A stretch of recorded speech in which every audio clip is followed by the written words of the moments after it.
মাঝে আর মাত্র দুদিন, তারপরই শুরু হয়ে যাচ্ছে টি-20 বিশ্বকাপ। ইতিমধ্যেই অধিনায়ক রোহিত শর্মা, জসপ্রীত বুমরা, সূর্যকুমার যাদব সহ অনেকেই পৌঁছে গিয়েছেন মার্কিন মুলুকে। ভারতের প্রথম ম্যাচ অবশ্য রয়েছে 5ই জুন আয়ারল্যান্ডের বিপক্ষে। সেই ম্যাচের আগে প্রস্তুতি শুরু করে দিল ভারতীয় দল। তবে বিরাট কোহলি, হার্দিক পান্ডিয়ার মতো বেশ কয়েকজন এখনও দলের সঙ্গে যোগ দেননি। এবার ট্রফির খরা কাটাতে বদ্ধপরিকর ম্যান ইন ব্লু।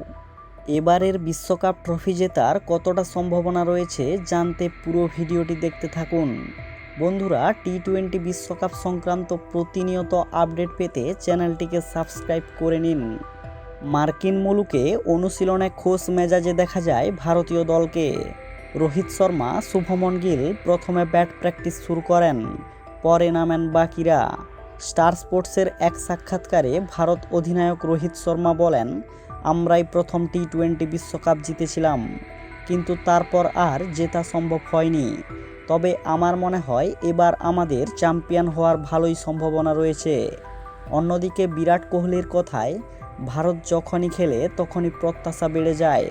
আমাদের দেশে ক্রিকেটকে আলাদাভাবেই দেখা হয়। গত ওয়ানডে বিশ্বকাপে আমরা ফাইনালে উঠলেও শেষমেশ ট্রফি অধরাই থেকেছে।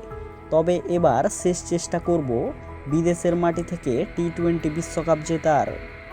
প্রসঙ্গত 2013 সালে মহেন্দ্র সিং ধোনির নেতৃত্বে শেষবার আইসিসি চ্যাম্পিয়ন্স ট্রফি জিতেছিল ভারতীয় দল। সেটাই ছিল শেষবার ভারতের কোনো আইসিসি ট্রফি জয়। কিন্তু এরপর থেকে বেশ কয়েকটি টুর্নামেন্টের সেমিফাইনালে উঠলেও শেষ পর্যন্ত তীরে এসে তরি ডুবে যায়। তবে এবার শেষ চেষ্টা করবে রোহিত বাহিনী বিদেশের মাটি থেকে টি-20 বিশ্বকাপ জেতার।